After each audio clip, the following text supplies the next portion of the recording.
যে লোক দেখানো নামাজ পড়বো, তাহলে কাজ হবে না। নামাজ পড়তে খুশু খোঁজের সঙ্গে এমন ভাবে নামাজ পড়তে হবে, নবীজি বলেছেন সল্লু রাআইতুমুনি, এমন ভাবে নামাজ পড়ো যেন আমাকে দেখতেছো। সুবহানাল্লাহ। এইভাবে নামাজ পড়তে হবে। এই যে রমজান মাসের 27 রাত্রি গেল, বা মনে হচ্ছে আল্লাহর ফেরেশতারা এসেছে, হ্যাঁ? আর যেমন রমজান মাস চলে যাবে, তুই বাকি আর আমি বাকি। এই মাসে নামাজ পড়তে পারো, বাকি 11 মাস নামাজ পড়তে হবে না? নামাজ পড়তে হবে। এই নামাজ হচ্ছে বড় ইবাদত। কিয়ামতের দিন এই নামাজের জন্য হিসাব দিতে হবে। একদিন জোরে বসো সুবহানাল্লাহ। মুআজ্জাজ মুকাররাম নবীর সাহাবায়ে কেরামরা নামাজ কিভাবে পড়েছেন, নামাজের প্রতি ভক্তি শ্রদ্ধা কিভাবে রেখেছে। নবী মুস্তাফা সাল্লাল্লাহু তাআলা আলাইহি সাল্লামের একজন সাহাবী, যার নাম হচ্ছে আমির মুআবিয়া রাদিয়াল্লাহু তাআলা আনহু। আমির মুআবিয়া রাদিয়াল্লাহু তাআলা আনহু নবীকে কত প্রেম করেছেন, নবীকে কত মহব্বত করেছেন। দয়ার নবী সাল্লাল্লাহু তাআলা আলাইহি সাল্লাম যেন বাবা এত মহব্বত করতেন, নবী মুস্তাফা সাল্লাল্লাহু আলাইহি সাল্লামের শরীর মুবারাকা যেন জামা মুবারাকা, তিরহান মুবারাকা, লুঙ্গি মুবারাকা চেয়ে রেখেছেন।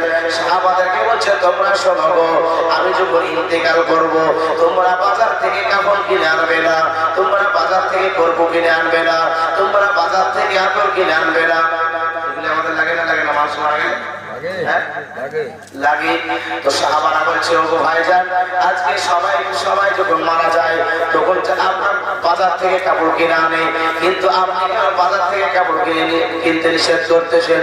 বলো ভাইরা, তোমরা শোনো, আমি একটা বাক্সের মধ্যে নবী মুস্তাফার পুরাতন জামা মুবারাকা, লুঙ্গি মুবারাকা ভরে রেখেছি, তোমরা ওগুলোতে তোমরা জোড়া দিয়ে কাফন তৈরি করে দেবে। বলে ভাইজান, কাফন তো হলো, কিন্তু আদর কোথা থেকে পাওয়া যাবে? বলে তোমরা শুনে না জেনে নাও, আজকে এই বাক্সর মধ্যে নবী মুস্তাফা সাল্লাল্লাহু তাআলা আলাইহি ওয়াসাল্লামের শরীর মুবারাকা, যে ঘাম মুবারাকা, ওই ঘাম মুবারাকা আমি চুচের একটা শিশির মধ্যে ভরে রেখেছি। ওই ঘাম মুবারাকা তোমরা আমার শরীরের মধ্যে ছিটিয়ে দিবে। জোরে বলো সুবহানাল্লাহ। নবী মুস্তাফার শরীরে যে একবার খুশবু, নবী মুস্তাফার শরীরে যে ঘাম মুবারাকা একবার যে মেখে নিয়েছে, জিন্দেগিতেও তার শরীরে খুশবু যায়নি। এক নয়, দুই নয় বাবা, 7 পিঢ়ি পর্যন্ত তার শরীরে, নবীর শরীরে খুশবু বের হয়েছে। আর একটু জোরে বল সুবহানাল্লাহ। নবী মুস্তাফা সাল্লাল্লাহু আলাইহি সাল্লামের শরীরে ঘাম মুবারাকা জান্নাতের আতরের চাইতেও বেশি দামি, মিশকে আম্বারের চাইতেও দামি বেশি। আমার নবী মুস্তাফার শরীরের ঘাম মুবারাকা আমরা যদি ঘেমে যাই বাবা, শরীর থেকে যেন আপনার ভকরা গ্যাস বাড়াই, কিন্তু দয়াল নবী সাল্লাল্লাহু আলাইহি সাল্লাম শরীর ঘেমে গেলে সাহাবারা তাবারক হিসাবে, আতর হিসাবে সেগুলি শিশির মধ্যে ভরে নিতেন। জোরে বলুন সুবহানাল্লাহ। সাহাবাদেরকে বলছে, ভাইরা, ভাইজানেরা, আপনারা শোনো, আতর তো পেলাম, এবার তোমার কর্পূ কোথা থেকে পাবো? সাহাবী বলতেছে, ও ভাইজানেরা শোনো, আমার নবী মুস্তাফা সাল্লাল্লাহু আলাইহি সাল্লাম যখন কুলি মুবারাকা কাটতেন, নবী মুস্তাফা যখন মুছ মুবারাকা কাটতেন, এই কুলি মুবারাকা আর মুছ মুবারাকা একটা পুরিয়ার মধ্যে ভরে রেখেছি। এই কুলি মুবারাকা আর মুছ মুবারাকা আমার চোখে মুখে ছিটিয়ে দেবে, এটাই কর্পূর কাজ হয়ে যাবে। নবীকে কি মহব্বত করতে! নবী মুস্তাফা সাল্লাল্লাহু আলাইহি সাল্লামের চুল মুবারাকা, কুলি মুবারাকা, মুছ মুবারাকা, নবী মুস্তাফার শরীরে ঘাম মুবারাকা পাওয়ার জন্য সাহাবারা লালায়িত থাকতেন। জোরে সুবহানাল্লাহ। নবী মুস্তাফার একজন সাহাবী আনাস বিন মালিক রাদিয়াল্লাহু তাআলা আনহু, তিনি রাত্রিবেলাতে তাহাজ্জুদ পড়তে উঠেছেন, তো দেখছে গুনগুন শব্দে তারা নবীর সামনে দরুদ পাঠ করতেছে। তো নবীর দরবার সকালবেলা গেলেন, যাওয়ার পর বলছে, হুজুর, আমার বাড়িতে কারা যেন গুনগুন শব্দে আপনার সামনে দরুদ পাঠ করছিল। বলে কোন জায়গায়? বলে যেই জায়গায় আপনার চুল মুবারাকা রেখেছি। বলে শোনো, ওরা কে, তুমি কি বুঝতে পেরেছো? বলে না ইয়া রাসূলুল্লাহ। বলে ওরা ছিল রহমতের ফেরেশতা, আমার চুল মুবারাকা জিয়ারত করতেছিল আর আমার সামনে দরুদ পাঠ করছিল। জোরে রাসূলুল্লাহ। মুআজ্জাজ মুকাররাম আমির মুআবিয়া রাদিয়াল্লাহু তাআলা আনহু কতটা নবীকে মহব্বত করতেন। এই আমির মুআবিয়া রাদিয়াল্লাহু তাআলা আনহু যেন আপনার শুয়ে আছে ঘরের মধ্যে, আজকে এশার নামাজ পড়ে শুয়ে গেছে যে তাহাজ্জুদ পড়বো, ফজর নামাজটা পড়বো, এই চিন্তা চেতনা নিয়ে শুয়ে গেছেন বাবা। কিন্তু শয়তান হচ্ছে মানুষের প্রকাশ্য শত্রু। শয়তান মানুষ চাই না যে কোন সময় জাহান্নামে জান্নাতে প্রবেশ করুক। শয়তান সব সময় চায় জাহান্নামের দিকে নিয়ে যেতে। মানুষকে সব সময় জাহান্নামের পথের পথিক বানাতে চায় ইবলিস শয়তান।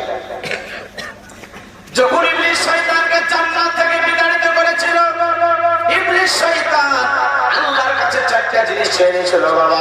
কি কি চারটা জিনিস চেয়ে নিয়েছিল? আল্লাহ গো, তুমি যখন আমাকে জান্নাত থেকে বিতাড়িত করতেছো, তবে চারটা জিনিস তোমার কাছে ছিল, কি কি নিবি বল? বলে এক নাম্বার হচ্ছে কিয়ামত পর্যন্ত আমি আয়ু নেব। দুই নাম্বার হচ্ছে যেন আমি একই পলকে সারা পৃথিবী ভ্রমণ করতে পারি। তিন নাম্বার হচ্ছে আমি যেন মানুষের রগে রগে নাফসের গোড়াতে সিংহাসন বানিয়ে আমি যেন মানুষকে ধোঁকা দিতে পারি। চার নাম্বার হচ্ছে যেন পৃথিবীতে যত জীবজন্তু আছে, এমনকি পিঁপড়া মাছের রূপ যেন আমি ধারণ করতে পারি। পৃথিবীতে যত জীব আছে সবার রূপ ধারণ করতে পারি। তো হচ্ছে চার দিয়ে দেওয়া হলে চারটি দেওয়া হলো। ইবলিস শয়তান বলতেছে যে আল্লাহ, এবার তোমার বান্দা বান্দিকে জাহান্নামের লক্ষ্য তৈরি করে ছাড়বো। আমার আল্লাহ বলছে যা, তোর চ্যালেঞ্জকে অ্যাকসেপ্ট করলাম। আর আমার বান্দা বান্দি রাত্রে দিনে পাপ করবে, আর ওই বান্দা বান্দি যদি রাত্রি বেলাতে দুপুরা চোখের পানি ঝরিয়ে আমার কাছে দোয়া করে, আমি আল্লাহ উহুদ পাহাড় সহ পরিমাণ যদি গুনাহ করে, আমি আল্লাহ তাকে মাফ করে দেব। জোরে বলো সুবহানাল্লাহ। মুআজ্জাজ মুকাররাম ইবলিস শয়তান এই চ্যালেঞ্জ করার পরও সে পারেনি। আজকে উম্মত থেকে আমার আল্লাহ পাক কতটা ভালোবাসে। আল্লাহ তাবারক তাআলা একজন বান্দাকে, বান্দা বান্দিকে মা বাবার চাইতে 70 গুণ বেশি ভালোবাসে। ধরে বলুন সুবহানাল্লাহ। ব্রাদার মাঝার সম্মানিতরা, তো আমি মুআবিয়া রাদিয়াল্লাহু তাআলা যেন আপনার এশার নামাজ পড়ে শুয়ে আছি, ইবলিস শয়তান প্রলোভন দেখিয়ে, লোভ দেখিয়ে, অসহসা দিয়ে সেটা আপনার আমিরে মুআবিয়া রাদিয়াল্লাহু তাআলাকে ঘুম পাড়িয়ে দিয়েছে। আমিরে মুআবিয়াকে যখন ঘুম পাড়িয়ে দিয়েছে, তো সকালবেলা উঠে দেখছে সূর্য উদিত হয়ে গেছে।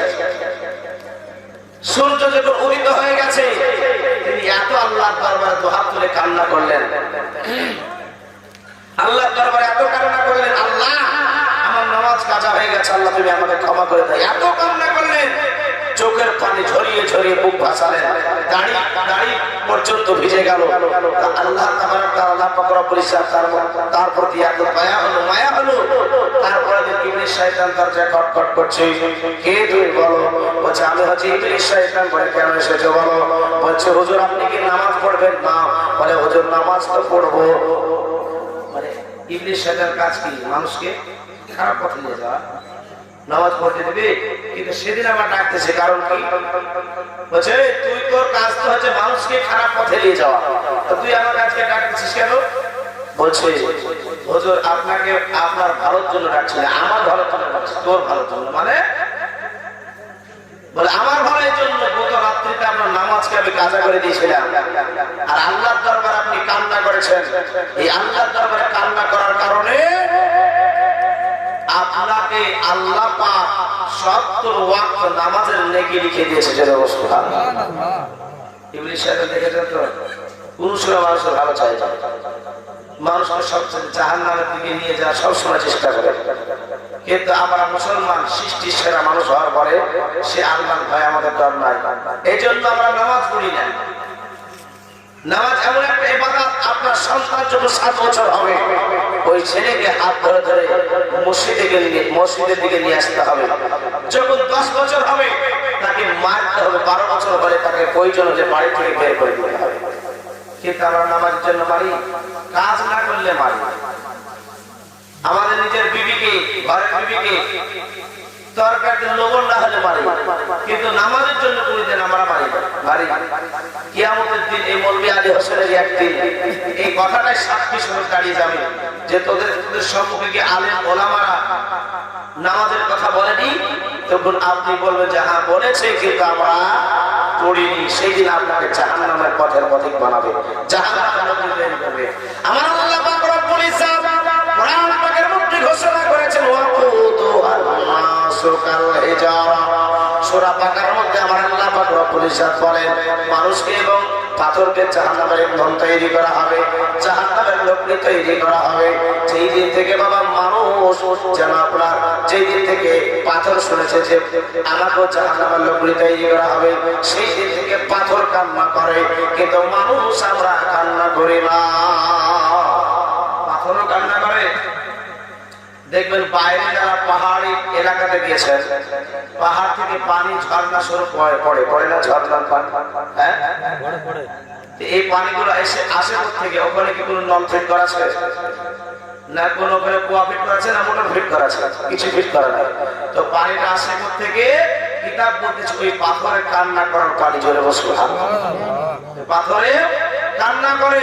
কিন্তু মানুষ আমাদের দিন এমন শক্ত হয়ে গেছে যে আমরা আমাদের চোখে দু ফোঁটা পানি ঝরে না, আল্লাহর ভয়ে কান্না করে না। পাথরও আল্লাহ জিকির করে। পৃথিবীতে যত সৃষ্টি জীব আছে সবাই আল্লাহ জিকির করে। আমার আল্লাহ কোরআন পাকে সূরা বাকারার শেষ 3 আয়াতে বলেছেন লিল্লাহি মা ফিস সামাওয়াতি ওয়া মা ফিল আরদ। আসমান জমিনের মধ্যে যা কিছু আছে সবাই আল্লাহর তাসবিহ পাঠ করে, জোরে বলো সুবহানাল্লাহ। আল্লাহ তাসবিহ পাঠ করে। আপনারা বলবেন কেমন করে? আল্লাহ পাক আজকে 18,000 মাখলুকাত আল্লাহ তাসবিহ পাঠ করে। আল্লাহর একজন পয়গম্বর ছিলেন, যার নাম হচ্ছে মুসা কালিমুল্লাহ। আল্লাহর পয়গম্বর মুসা কালিমুল্লাহ বাবা রাস্তায় যেতে যেতে আল্লাহ তাসবিহ পাঠ করতেছে। আল্লাহকে প্রশ্ন করলেন, আল্লাহ গো তোমার 18,000 মাখলুকাত তোমার নামে তাসবিহ পাঠ করে আমি দেখতে চাই। তুমি যদি দেখতে চাও তোমার হাতে যে আশা আছে, লাঠিটা আছে, ওই লাঠিটা মাটির পদদেশে আঘাত করে দাও। যেমন মাটিতে আঘাত করে দিয়া বাবা সঙ্গে সঙ্গে মাটি দুভাগে বিভক্ত হয়ে গেল। মাটির তলে কি থাকে বাবা? মাটির তলে কি থাকে? মাটির তলে কি আছে? পানি। দুভাগে বিভক্ত হয়ে গেল। মাটির ঢেউ দেখতে পাওয়া যায়, সমুদ্রের পানির ঢেউ দেখতে পাওয়া যায়। ওই পানিতেও বলতেছিল আল্লাহ আল্লাহ, জোরে বল সুবহানাল্লাহ। পানির ঢেউ ঢেউ করছে আল্লাহ আল্লাহ। মুসা কালিমুল্লাহ বলে আল্লাহ এ পানিতে তোমার তাসবিহ পাঠ করছে, বলে তুমি কি আর কিছু দেখবা? বলে আল্লাহ দেখবো। যদি তুমি দেখতে চাও পানির পদদেশে আঘাত করো। যেমন আপনার পানিতে আঘাত করা সঙ্গে সঙ্গে ওই পানি থেকে যেন আপনার কালো রঙের পাথর ভেসে আসলো। ওই পাথর পড়ছে আল্লাহ আল্লাহ, চলে বলো সুবহানাল্লাহ। পাথর আল্লাহ তাসবিহ পাঠ করতেছে। মুসা কালিমুল্লাহ এই পাথরে তাসবিহ পাঠ করছে, এই দৃশ্য দেখতেছি। আল্লাহর রাসূল সাল্লাল্লাহু আলাইহি সাল্লাম আজ থেকে 1500 থেকে 1550 বছর পূর্বে আল্লাহ রাসূল প্রমাণ করে গিয়েছে যে পাথরেও কালমা পড়ে, জোরে বলো সুবহানাল্লাহ। এই আবু জেহেল নবী মুস্তাফাকে পরীক্ষা নিরীক্ষা করার জন্য হাতে আপনার জন্য 7টা ছোট ছোট পাথর নিয়েছিল। ওই পাথর নেওয়ার পর নবী মুস্তাফাকে বলছে, ওকে এ আমার ভাতিজা বলো আমার হাতে কি আছে বলো, যদি বলে দিতে পারো এখনই কালমা পড়ে মুসলমান হয়ে যাও, এখনই কালমা পড়ে মুসলমান হয়ে যাব।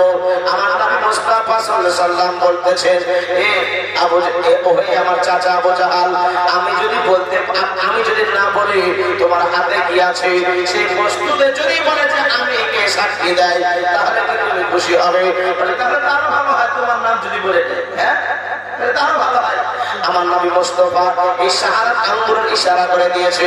যেমন এইভাবে শাহাদাত আঙ্গুরের ইশারা করছে বাবা, সঙ্গে সঙ্গে সঙ্গে ওই 7টা পাথর আবু জেহেলের হাতে থেকে বলছে আশহাদু আল্লা ইলাহা ইল্লাল্লাহু ওয়া আশহাদু আন্না মুহাম্মাদান আবদুহু ওয়া রাসূলুহু, জোরে বল সুবহানাল্লাহ। এই পাথর আবু জেহেল হচ্ছে তুই আমার হাতে থাকবি আর ওই নবীর কালমা পড়বি। ওই হিংসাকে না থাকতে বলে পাথর গুলাকে ছুঁড়ে বাঁধে দিচ্ছে। পাথর 7টা পাথর পড়ে বলছে আশহাদু আল্লা ইলাহা ইল্লাল্লাহ ওয়া আশহাদু আন্না মুহাম্মাদান আবদুহু ওয়া রাসূলুহু, জোরে বল সুবহানাল্লাহ। পাথরও তাসবিহ পাঠ করছে। তাই তো বলছে কে আসমান জমিনে চন্দ্র তারা পাহাড়ে রয়ে ঝরনা ধারা, জোরে বল সুবহানাল্লাহ। কে আসমান জমিনে চন্দ্র তারা পাহাড়ে রয়ে ঝরনা ধারা, বলো বলো রবে গাইছে সদা লা ইলাহা ইল্লাল্লাহ, লা ইলাহা ইল্লাল্লাহ। কে আসমান জাল্লাল্লাহ মাফি কলবি গায়রুল্লাহ নূর মুহাম্মদ সাল্লাল্লাহ লা ইলাহা ইল্লাল্লাহ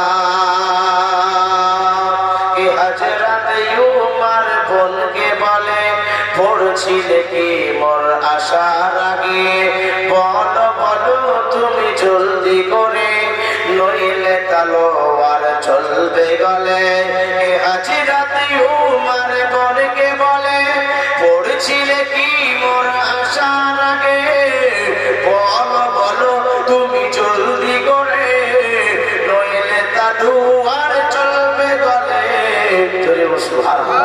আবার খুলিল যখন কোরআনের পাতা উমরের বোন শুনেছেন জীবনী না কে খুলিল যখন কোরআনের পাতা শুনে উমর হইল ফিদা পড়লা ইলাহা ইল্লাল্লাহ লা ইলাহা ইল্লাল্লাহ কে হাসবি রব্বি জাল্লাল্লাহ মাফি কলবি গায়রুল্লাহ নূর মুহাম্মদ সাল্লাল্লাহ লা ইলাহা ইল্লাল্লাহ এই কথা আবু জেহেল এসে প্রিয় নবীকে বলল এসে ওই যে মুষ্টির পাথর বেঁধে এই কথা আবু জেহেল এসে প্রিয় নবীকে বলল এসে মুঠিতে আমার বলো কি আছে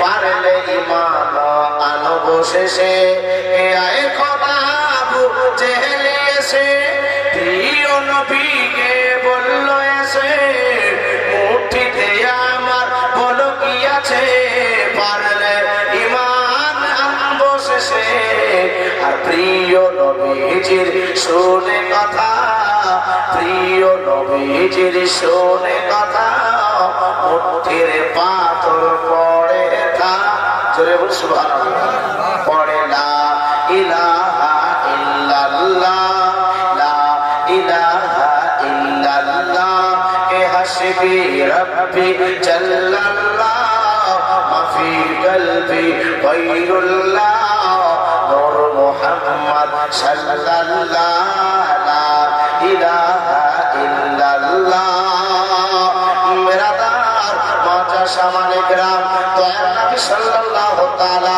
আলাইহি ওয়াসাল্লাম যখন ওই আবু জেহেলের হাতের দিকে আঙ্গুলের ইশারা করেছে ওই পাথর পড়তে আরম্ভ করে দিল আশহাদু আল্লা ইলাহা ইল্লাল্লাহ ওয়া আশহাদু আন্না মুহাম্মাদান আবদুহু রাসূলুহু আবু জেহেল বলতেছে মুহাম্মদ তোমার মতো বড় জাদুগর আর কাউকে দেখি নাই আমার নবীজি সেই দিন বলেছিলেন আবু জেহেল জাদু আমি জাদুগর নয় জাদু করাই নয় হচ্ছে হারাম জাদু করাই হারাম মুআজ্জাজ মুকাররম এবার দয়ার নবী সাল্লাল্লাহু আলাইহি সাল্লাম আবু জেহেল ওইখান থেকে চলে গেল বলার উদ্দেশ্য একটাই বাবা পাথর কালমা পড়েছে পাথর আল্লাহ জিকির করে মুসা কালিমুল্লাহ বলতেছে আল্লাহ গো এই যে পাথর গুলো তাসবিহ পাঠ করতেছে বলে হ্যাঁ হ্যাঁ পাথর তাসবিহ পাঠ করতেছে মুসা কালিমুল্লাহ তুমি কি আর কিছু দেখতে চাও বলে আল্লাহ দেখাই দেখবো বলে যদি তুমি দেখতে চাও তোমার হাতে যে আশাটা আছে তোমার হাতে যে লাঠিটা আছে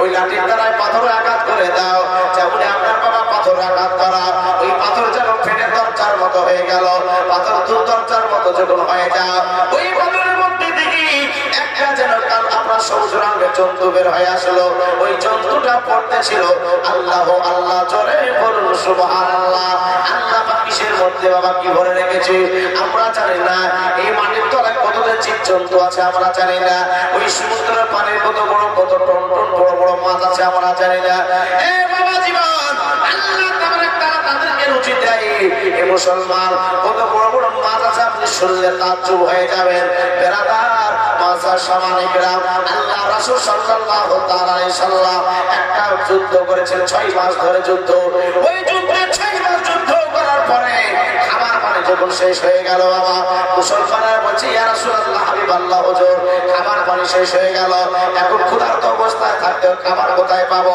বলে শোনো শোনো, তোমাদের চিন্তা করতে হবে না, আল্লাহ পাক রব্বুল ইজ্জতের কাছে হাত তুলে দোয়া করেন আমার নবী মুস্তাফা। সঙ্গে সঙ্গে একটা যেন আপনার সামুদ্রিক বড় মাছ ভাসমান করে দিলেন, আর ওই মাছ ভাসমান যখন হয়ে গেল সাহাবাদেরকে হুকুম করলেন, এ সাহাবারা, এই মাছের মধ্যে আমি হাত তুলে দিলাম, এই মাছের মাংস কাটো আর খাও, যতদিন যুদ্ধ চলবে ততদিন তোমরা এই মাছের মাংস খাও, আর এই মাছের মাংস খেয়ে তোমরা শরীরের মধ্যে আরম্ভ করে দাও। মাছের মাংস খাও আর মাছের তেল মাখো। তো যতদিন ছিলেন, খাবার শেষ হওয়ার পর 40 দিন তারা ওইখানে যুদ্ধ করেছে, আর মাছের মাংস কিনে খেয়েছে রান্না করে, আর ওই তেলই রেখেছে, মাছের তেলও হয় এক ধরনের। তো সাহাবারা জীর্ণ শীর্ণ হয়ে গেছিল, পাতলা দোবলা হয়ে গেছিল। সাহাবারা মাছের মাংস খাওয়ার পরে তারা তরুতাজা হয়ে গেল। 40 দিন পরে সাহাবাদেরকে বলছে, সাহাবারা যুদ্ধ তো পরাজিত হলাম, চলো তোমরা এই মাংস কেটে নাও, এই মাছের মাংস কাটো, আর তোমরা বাড়ি নিয়ে যাও, যতটুকু প্রয়োজন হবে, চার যতটুকু পারবা সে ততটুকু নিয়ে যাও। 40 দিন খেলো, কতদিন মাংস খেলো? 40 দিন। বাবা, মাছ কি থাকে 40 দিন না পচন ধরে? পচন ধরবে না? ফ্রিজ যার আছে তার বিষয়টা আলাদা। এখন তো মাল, কাঁচা মাল জামাই আসবে, তো আগে থেকে মাংস কিনে ফ্রিজে ফেলে দিয়েছে মাল, হ্যাঁ? কিন্তু তখন তার ফ্রিজ ছিল না। নবী মুস্তাফা সাল্লাল্লাহু আলাইহি ওয়াসাল্লাম মাছে হাত তুলে দেওয়ার কারণে মাছের পচন ধরে না। জোরে বলো সুবহানাল্লাহ। নবী মুস্তাফা যে জিনিসে হাত দেয় ওই জিনিসে পচন ধরে না। নবী মুস্তাফা সাল্লাল্লাহু আলাইহি ওয়াসাল্লাম যে জিনিসে হাতে ছোঁয়া লাগে ওই জিনিস জাহান্নাম করতে পারে না। জোরে বলো সুবহানাল্লাহ। আমার নবী মুস্তাফা সাল্লাল্লাহু তাআলা আলাইহি ওয়াসাল্লামের একজন সাহাবী, যার নাম হচ্ছে আনাস বিন মালিক রাদিয়াল্লাহু তাআলা আনহু। আনাস বিন মালিক রাদিয়াল্লাহু তাআলা আনহুর বাড়িতে কিছু বাবা মেহমান এসেছে, আর মেহমানদারি করা হচ্ছে সুন্নাতে রাসূল। জোরে বলুন সুবহানাল্লাহ। আমাদের বাড়িতে যদি আত্মীয় আসে, মেহমান আসে, তাহলে আমার খাবার শেষ হবে, শ্বশুর শাশুড়ি আসলে তোর বাপ মা ঘন ঘন আসে কেন রে? হ্যাঁ, আমার বাপ করে দে মুআজ্জাজ মুকাররাম, আপনার বাড়িতে কুটুম আসলে, মেহমান আসলে আপনি বেজার হয়ে যান। আপনার বাড়িতে মেহমান একবেলা খাওয়াবেন, তার 3 গুণ আপনার বাড়িতে আল্লাহ রুজি দেবে। জোরে বলুন সুবহানাল্লাহ। মেহমান দাঁড়ি করা হচ্ছে সুন্নাতের রাসূল। তো নবী মুস্তাফা সাল্লাল্লাহু আলাইহি ওয়াসাল্লাম সাহাবীর বাড়িতে কিছু মেহমান এসেছে। তো আনাস বিন মালিক রাদিয়াল্লাহু তাআলা খুব খুশি। আল্লাহ তখনই তার বাড়িতে মেহমান পাঠায় যখন আল্লাহ তার প্রতি খুশি হয়। জোরে বলুন সুবহানাল্লাহ। মেহমান এসেছে, আনাস বিন মালিক রাদিয়াল্লাহু তাআলা এবার যেন খাবার পরিবেশন চলতেছে, বাবা খাবার রান্না বান্না শেষ হয়ে গেছে, এবার যেন মেহমানকে খাওয়ানো শুরু হবে। মুসলমান তার গোলামকে বলতেছে, এ গোলাম বেটা শোনো, এক কাজ করো, একটা যেন নিয়ে এসো, দোস্তের খানা পেড়ে দিতে হবে। ওই গোলাম বলছে, হুজুর গো, এই দোস্তের খানাটা নোংরা হয়ে গেছে, ময়লা হয়ে গেছে। আনাস বিন মালিক বলতেছে, শোনো শোনো, এই রুমালটা আগুনের মধ্যে ফেলে দাও, আগুনের মধ্যে ফেলে দাও। আচ্ছা বাবা, এই আমার রুমালটা যদি আগুনের মধ্যে ফেলে দিই, এর অস্তিত্ব কি থাকবে নাকি? থাকবে না, পুড়ে বসে পুড়ে ছাই হয়ে যাবে। বাবা, এই রুমালটা আগুনের মধ্যে ফেলে দিলে পুড়ে ভস্ম হয়ে যাবে, কিন্তু আনাস বিন মালিক বলতেছে আগুনে ফেলে দাও। সবাই আশ্চর্য হয়ে যাচ্ছে, কি ব্যাপার, নোংরা যদি হয়, যদি ময়লা হয়, তো সার সামান দিয়ে খাসতে বলবে, এই কেন আগুনে ফেলতে বলতেছে, দেখি কি হয়। আনাস বিন মালিক রাদিয়াল্লাহু তাআলা আনহুর গোলাম ওই রুমালটা নিয়ে যাওয়ার পর আগুনের মধ্যে ভরে দিল, আর যেমন আগুনের মধ্যে ভরে দেওয়া সঙ্গে সঙ্গে বাবা যেন নিউ নতুন হয়ে চলে আসলো। নিউ নতুন হয়ে বের হয়ে চলে আসলো, দোকানে থেকে কিনতে পাওয়া যায়, ওই রকম নতুন হয়ে বের হয়ে চলে আসলো। ওই রুমালটা বের হয়ে আসার পরে এবার যেন দোস্তের খানা স্বরূপ পেয়ে দিলেন। মুআজ্জাজ মুকাররাম খাওয়া দাওয়ার পরে জিজ্ঞাসা করছে, ভাই গো, একটা জিনিস থেকে আমরা আশ্চর্য হয়ে গেলাম। বলে কি? বলে এই যে রুমালটা আগুনের মধ্যে ফেলে দিলে পোড়াতে পারলো না। বলে বলে শোনো, আমার বাড়িতে নবী মুস্তাফা সাল্লাল্লাহু তাআলা আলাইহি ওয়াসাল্লাম একদিন মেহমান এসেছিলেন। মেহমান আসার পরে বাবা আমার দয়াল নবী সাল্লাল্লাহু আলাইহি ওয়াসাল্লামকে খাওয়া দাওয়ার পরে আমার নবী মুস্তাফা একটা রুমাল চাইলেন। আমার নবী মুস্তাফা সাল্লাল্লাহু আলাইহি ওয়াসাল্লামকে ওই রুমালটা হাত মোছার জন্য দিলাম। আমার দয়াল নবী সাল্লাল্লাহু আলাইহি ওয়াসাল্লাম ওই রুমালটাতে হাত মুছলেন। হাত মোছার পরে সেই দিন থেকে আমার ঈমান পোক্তা হয়ে গেল। সেই দিন থেকে আমার ঈমান বলে যেই জিনিসে নবীর মুস্তাফার ছোঁয়া লাগে ওই জিনিস জীবনে আগুনে পোড়াতে পারে না। জোরে বলুন সুবহানাল্লাহ। সেই দিন থেকে আমি কি করলাম, আমার যেন ময়লা হলে রুমালটা ময়লা হলে সেই দিন থেকে সাবানের প্রয়োজন হয় না, সেই দিন থেকে সারের প্রয়োজন হয় না, সেই দিন থেকে কোনো ইঞ্জির প্রয়োজন হয় না। কাঁচার প্রয়োজন পড়লে আগুনের মধ্যে ভরে দিই, সেই দিন আপনার নতুন হয়ে বের হয়ে চলে আসে। জোরে বলবেন না সুবহানাল্লাহ। আচ্ছা, রুমাল নাবির ছোঁয়া লেগে যদি আগুনে পোড়াতে না পারে, নাবির ছোঁয়া লেগে তো যেই নাবি মুস্তাফা মায়ের গর্ভে থাকে, যেই নূর যে পুরুষের পুস্তকে থাকে, ওই বাপ মাকে কি জাহান্নামে পোড়াতে পারে? 10 মাস 10 দিন মায়ের গর্ভে ছিলেন, এক পুরুষ থেকে আরেক পুরুষের পুস্তক থেকে আরেক পুরুষের পুস্তকে গেছেন। যেই পুরুষের কাছে নাবির নূর থেকেছে, যেই নারীর পেটে আমার নাবির নূর থেকেছে, নাবি থেকেছেন, ওই মা ওই বাপকে কি জাহান্নামে পোড়াতে পারে? পোড়াতে পারে না। কোন যদি ওহাবি গোষ্ঠী এসে বলে যে নাবির বাপ মা জাহান্নামে, তো শোনা চলবে? শোনা চলবে না। বেরাদার ইসলাম বলার উদ্দেশ্য একটাই, নবী মুস্তাফা হাতের রুমালে ছোঁয়া থেকে আগুনে পোড়াতে পারে না। নবী মুস্তাফা সাল্লাল্লাহু তাআলা আলাইহি সাল্লাম যে মাছের পৃষ্ঠে হাত বুলিয়ে দেয়, এই জন্য মাছের কোনোদিন পচন ধরে না। সুবহানাল্লাহ। সেই মাছ 40 দিন ধরে গেল। সাহাবারা পানি নিয়ে যাচ্ছে, কেটে কেটে কেটে কেটে মাংস, যেমন কোরবানির মাংস আমরা বইতে আরম্ভ করি, ওই রকম মাছের মাংস তারা বইতে আরম্ভ করেছে। সাহাবারা বলছে, এই মাছটা কত বড়, একটু আমরা দেখি। ওই মাছের গাড়ির দুই পাশে কাটা থাকে, দুই পাশে কাটা থাকে না, মাছের দুই পাশে কাটা থাকে। এক পাশে একটা কাটা ছাড়ালেন, কাটা ছাড়ানোর পরে ওই মরুভূমির প্রান্তরে আপনার যেন কেড়ে দিলেন। আর কেড়ে দেওয়ার পর উঠে উঠে একটা হাতিয়ে দেওয়া হলো, আমলা ভর্তি মাল ভর্তি একটা উট ওই কাটার তল দিয়ে হাতিয়ে দিল, পিঠ পর্যন্ত ঠেকলো না। জোরে বলো সুবহানাল্লাহ। একটা কাটা যদি এত বড় হয়, তাহলে মাছটা কত বড় ছিল? হ্যাঁ, মাছটা কত বড় ছিল? আর আগে নবী মুস্তাফা সাল্লাল্লাহু আলাইহি সাল্লামের হাতের ছোঁয়া লেগে নবী মুস্তাফা যখন মক্কা থেকে মদিনায় হিজরত করে যাচ্ছিলেন, মক্কা থেকে মদিনায় হিজরত করে যাচ্ছিলেন, ওই সময়তে মরুভূমির প্রান্তরে কিছুই নাই, শুধুমাত্র একটাই বাড়ি আছে, একটাই দোকান আছে। ও মুসলমান, আমার নবী মুস্তাফা সাল্লাল্লাহু আলাইহি সাল্লামের সঙ্গে একটা গোলাম রয়েছে। বেরাদার মাসার সামানিকরাও, হযরতে আবু বকর সিদ্দিক রাদিয়াল্লাহু তাআলা রয়েছে। ও মুসলমান, ওই মরুভূমির প্রান্তরে একটাই দোকান দেখতে পেল, খাবার দাবার কিছুই নাই। ওই মহিলাটাকে বলছে, মা গো মা, তোমার দোকানে কি কিছু খাবার আছে? বলে না না না, আমার কাছে খাবার নাই। বলে থাকলে দাও না। বলে না, খাবার নাই তো দিব কি?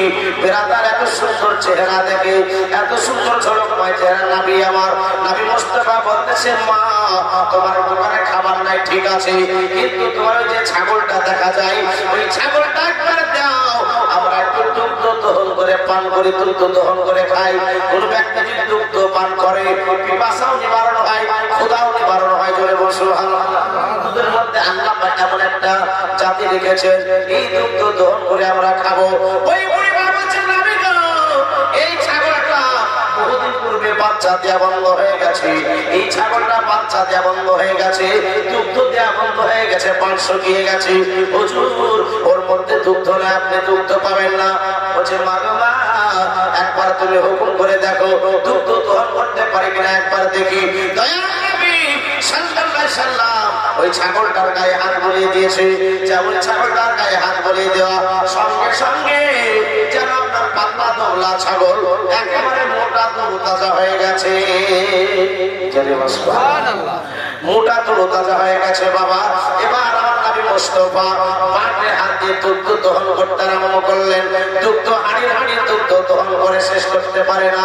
হযরতে আবু বকর সিদ্দিক রাদিয়াল্লাহু তাআলা হুজুর পান করলেন, আমার নবী মুস্তাফা হুজুর আমার পান করলেন, সঙ্গে যে গোলামটা ছিল গোলামও পান করলো।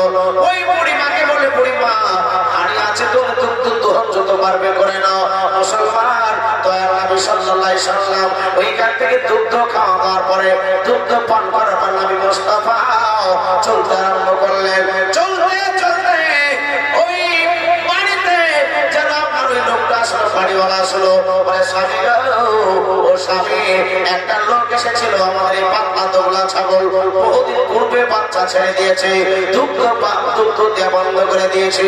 ওই লোকটা আসার পরে গায়ে হাত বুলিয়ে দিল, তো সঙ্গে সঙ্গে ছাগলটা তরতাজা হয়ে গেল, দুগ্ধ দিতে আরম্ভ করলো। হুজুর, দুগ্ধ দহন করে আর শেষ করতে পারা যায় না।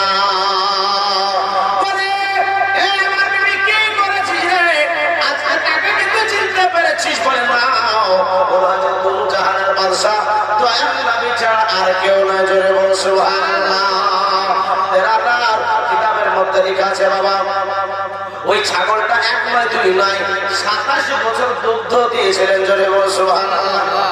কত বছর? 27 বছর দুগ্ধ। একটা ছাগল 27 বছর বাঁচে, 27 বছর দুগ্ধ দহন করেছিলেন বাবা। মুসলমান ভাইটা আমার, নবী মুস্তাফার কাছে গুজরাতি নবী মুস্তাফার হাত মোবারক ছোঁয়া লেগেছে, এর জন্যই 27 বছর দুগ্ধ দহন করে তারা পান করেছে। মুসলমান, আমার দয়াল নবী সাল্লাল্লাহু আলাইহি সাল্লামের আপনার যারা এত হাতের বরকত ভাই বাবা জীবন, তাই বলতেছিলাম আমার নবী মুস্তাফা সাল্লাল্লাহু আলাইহি সাল্লাম যে জিনিসের প্রতি ইশারা করে দেয় আমার নবী মুস্তাফাকে ছিঁড়ে নেয়, আর ওই পাথর পর্যন্ত কলমা পড়তে আরম্ভ করে দেয়। আল্লাহুম্মা সাল্লি আলা সাইয়্যিদিনা মাওলানা মুহাম্মদ ওয়া আলা আলি সাইয়্যিদিনা মাওলানা মুহাম্মদ ওয়া আলা আলি সাইয়্যিদিনা মাওলানা মুহাম্মদ সাল্লাল্লাহু আলাইহি। ধরো গিয়ে নবীর দামান খানা রে আগে, ধরো গিয়ে নবীর দামান খানা, যেজন নবীকে চাবে সে তো খোদাকে পাবে। খুলে দেখো কালামুল্লাহ, এটা আল কোরআনের কথা, এটা আল কোরআনের কথা। ওরে নবী রাজি না হইলে, নবী রাজি না হইলে সবই তোমার বৃথা রে আগে, ধরো গিয়ে নবীর দামান খানা রে আগে, ধরো গিয়ে নবীর দামান খানা। নবী ছাড়া কিছু না। নবী হচ্ছে ঈমানের মূল। আপনি হজ যাকাত কালমা যা করলেন, নবীকে যদি প্রেম না করেন তো সব বেকার, সব বৃথা। নবী হচ্ছে ঈমানের মূল। গাছের জড় যদি না থাকে তো কোনো কাজ হবে না, গাছে পানি ঢেলে কাজ হবে? তাহলে ঈমানের জড় হচ্ছে আমার নবী মুস্তাফা সাল্লাল্লাহু আলাইহি ওয়াসাল্লাম।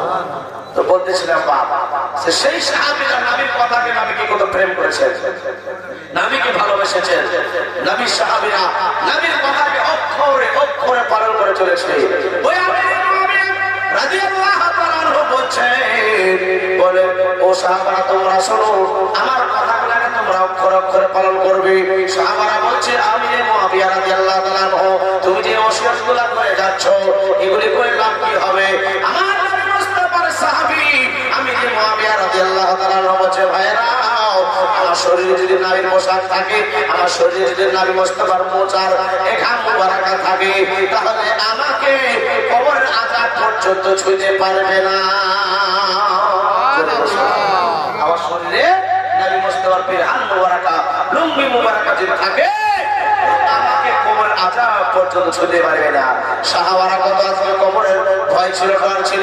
মুসলমান কিন্তু আমাদের মরণ ভয় নাই। আমরা নামাজ পড়ি না, বেনামাজি হয়ে ঘোরাঘুরি করে। আমরা চিন্তা করি সারা জীবন দুনিয়ার মধ্যে থাকবো। ভাই বাবা, জীবন কত অহংকার করেন না। আমাদের বয়স মাত্র হচ্ছে 60 বছর বয়স। 60 বছর আইলে বাপরে কত কি করে মারা যাচ্ছে। হ্যাঁ ভাই, একদিন মরতে হবে, কেউ পৃথিবীতে থাকতে আসে, সবাইকে যেতে হবে। সাহাবারা নবীর কথাকে অক্ষরে অক্ষরে পালন করেছে। নবী মুস্তাফা কথাকে মেনে তারা আকামত ছুটে গেলে আফসোস করেছে আমাদের আকাবো, আর আমরা দৌড়ে গিয়ে জামা ধরি। দৌড়তে দৌড়তে গিয়ে জামা ধরলাম।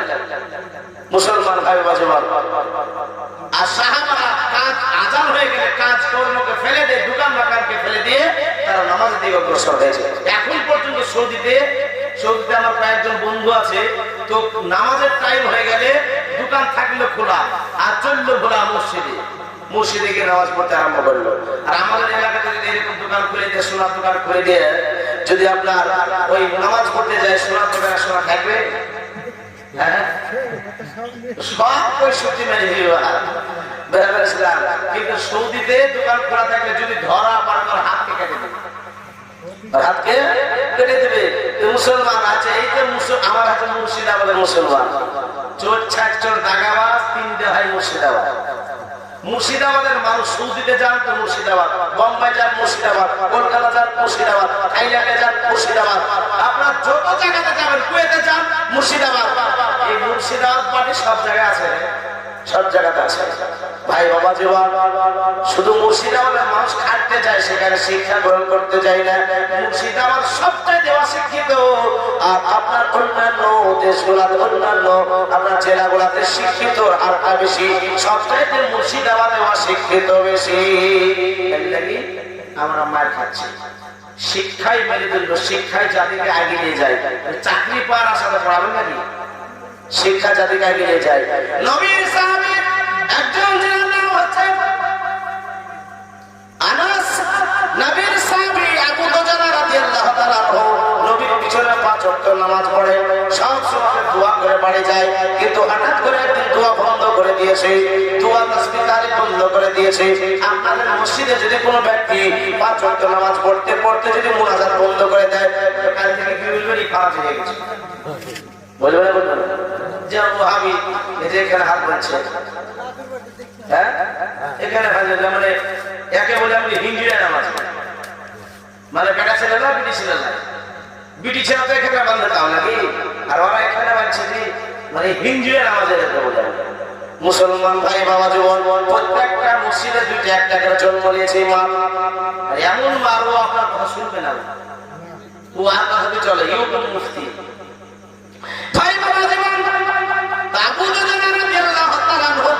বন্ধ করে দিয়েছে, যারা আপনার সাহাবারা বলতেছেন, আলোচনা করতেছেন, আলোচনা দোয়া তাসবিহ তাহলিল বন্ধ করে দিল। হঠাৎ করে এই আলোচনা করছেন, নবী আমার আসার পর বলছে, সাহাবারা তোমরা এই আলোচনা করো কেন?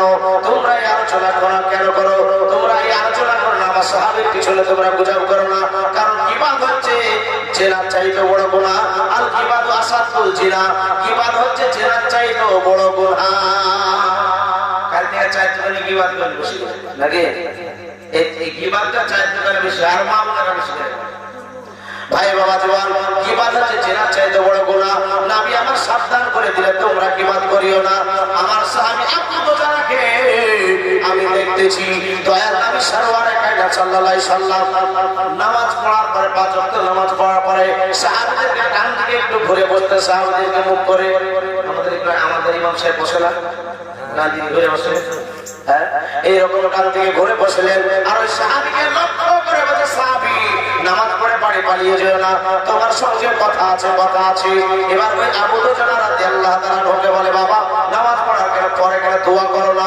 বলছে, হুজুর আমার বাড়িতে 2টা বাচ্চা আছে, টস টস করে চোখ দিয়ে পানি ঝরছে, আর বলছে, হুজুর বেয়াদবি মাফ করবেন, এই সিজন হচ্ছে খাজুর পাকা সিজন, আর আমার বাড়ির পাশে একটা খাজুর ইহুদির বাড়ি আছে, ওই ইহুদির বাড়িতে একটা খাজুর গাছ আছে, আর ওই খাজুরের মাথাটা আমার বাড়ির দিকে লইয়া আছে। খাজুর গাছ বেঁকা হয় না, হ্যাঁ?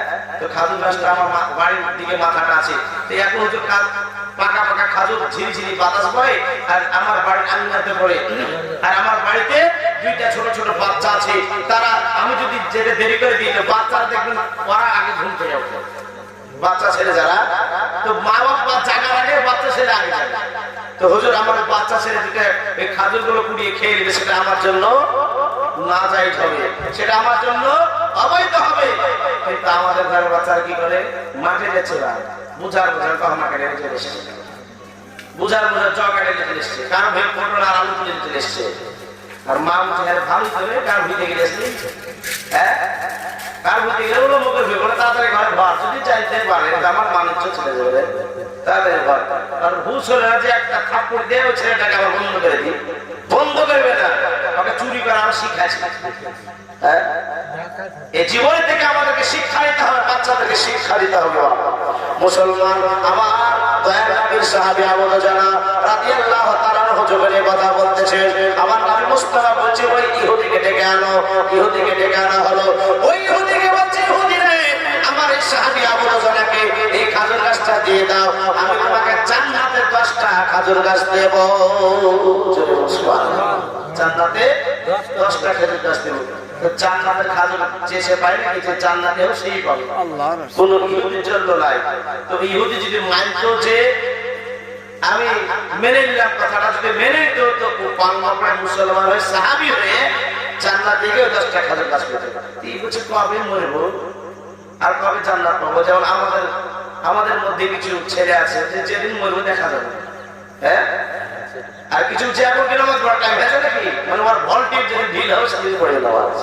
হ্যাঁ, আর ভলটেজ যখন ঢিল হবে ও মসজিদে এসে কোনা ধরবে, আল্লাহ একবার ইমাম সাহেবের পাশে মুআজ্জাজ মুকাররাম ওই টাইমে নামাজ পড়া ভলটেজ ঢিল হয়ে যায়, পেশাব করা আরম্ভ করে দেয়। ভাই বাবা জীবন, এই যুবকের ইমান হচ্ছে পুরো চাইতে 70 গুণ তেজ বেশি। জোরে সুবহানাল্লাহ। ভাই বাবা জীবন, তাই আবু দুজানা রাদিয়াল্লাহু তাআলা আনহু যখন ডেকে আনলো, ইহুদি বলছে কবে মরবো ঠিক নাই, কবে মরবার কবে কাজ পাবো ঠিক নাই। আবু বকর সিদ্দিক রাদিয়াল্লাহু তাআলা নবী পাকের মহব্বতের সাহাবী বলতেছে, এই ইহুদি বল, এই একটা খেজুর গাছের বদৌলতে তুই কয়টা খেজুর গাছ দিবি বল। যে এই সুযোগ, আর আবু বকর সিদ্দিকের বাগানের খেজুরের দাম তখন সবচেয়ে বেশি ছিল। বলছে আবু বকর যদি দিতেই হয় আর আমার গাছটা যদি নিতেই হয়, বদল করলে আমাকে তোমার বাগানের 100টা খেজুর গাছ জমি সহ দিতে হবে, মাটি সহ দিতে হবে। মানে আমার না দেওয়ার ধান না, বুঝতে পারছেন কিনা? মুসলমান দিবে না, তার লেগে এই কথা বলছে। তো যেমন এই কথা বলা, আবু বকর সিদ্দিক বলছে ওই তুই 100টা খেজুর গাছ দিয়ে দিবি? সামান্য এই জিনিস, যদি 100টা খেজুর গাছ কেন, তুই যদি আমার কলেজা চাইতে কলেজা আমার নবীর জন্য, আমার কলেজা এখনই বের করে দিতাম। জোরে সুবহানাল্লাহ। কি নবীকে প্রেম করেছে, কি নবীকে মহব্বত করেছে, আর নবীকে প্রেম করেছে বলেই আজকে নবীর পাশে বন্ধু হয়ে বুকে বুক মিলিয়ে শুয়ে আছে। জোরে সুবহানাল্লাহ। মুআজ্জাজ মুকাররাম আবু বকর সিদ্দিক রাদিয়াল্লাহু তাআলা যেন আপনার উইল করে লিখে দিলেন 100টা গাছ জমি সহ, আর একটা খেজুর গাছের দলিল ওই সাহাবী আবু দুজানাকে দিয়ে দিলেন। আবু দুজানা, এই গাছের মালিক কাছ থেকে তুমি যাও, বাড়ি চলে যাও। ইহুদি বাড়ি চলে গেল, আনন্দ করছি। বিবিকে বলছে রাত্রি বেলাতে জানিস একটা খেজুর গাছের পরিবর্তে 100টা পেয়েছি, আর খেজুর গাছটা তো আমার বাড়িতেই আছে। আমার আল্লাহ হচ্ছে তার খেলা থাকে যেতে সকালবেলা দেখতে কি হবে। মুআজ্জাজ মুকাররাম এবার যেন সকাল হতে না হতে দেখতেছে ওই খেজুর গাছটা ইহুদির বাড়িতে নাই, খেজুর গাছটা উঠে গিয়ে আবু দুজানার বাড়ির আঙ্গিনাতে বসে গেছে। মানে গাছটা আগে থেকে ছিল তাই মনে হচ্ছে, ওখান থেকেই পয়দা হয়েছে গাছটা, এইরকম মনে হচ্ছে। বাবা মুসলমান, তো বলার উদ্দেশ্য এটাই যে এত গরিব সাহাবী তবুও 5 ওয়াক্ত নামাজ পড়ছে, নামাজ ছেড়েছে, নামাজ ছাড়েনি। আর আমরা হচ্ছে মৌলভী সাহেব কাজের বাহানাতে নামাজ পড়া হয় না, এত কাজের চাপ। আচ্ছা কিয়ামতে কি আল্লাহ কাজের বাহানা শুনবে নাকি? কোনো বাহানা চলবে না, কোন অজুহাত চলবে না। তুমি বলবা গরিব মানুষটা খেটে খেয়েছে, আর তার থেকে গরিব মানুষকে হাজির করে দেবে কিয়ামতে। মুসলমান ভাই বাবা, কোন অজুহাত কিয়ামতের দিন চলবে না। কোন দুনিয়াতে কিছু কিছু মানুষ চিটারি করে, তো আখেরাতে চিটারি করার চেষ্টা করে। আল্লাহ বলে নামাজ পড়েছো, বলে হ্যাঁ নামাজ পড়েছি, তো ট্রেনিংয়ে দেখাও নামাজটা কিভাবে পড়ছে, দেখাও আমাকে। তো নামাজের সিজদাতে যাবে, যেতে যাবে তো তক্তার মতো হেঁটে যাবে। আর যারা আসল নামাজে তারা সিজদাদের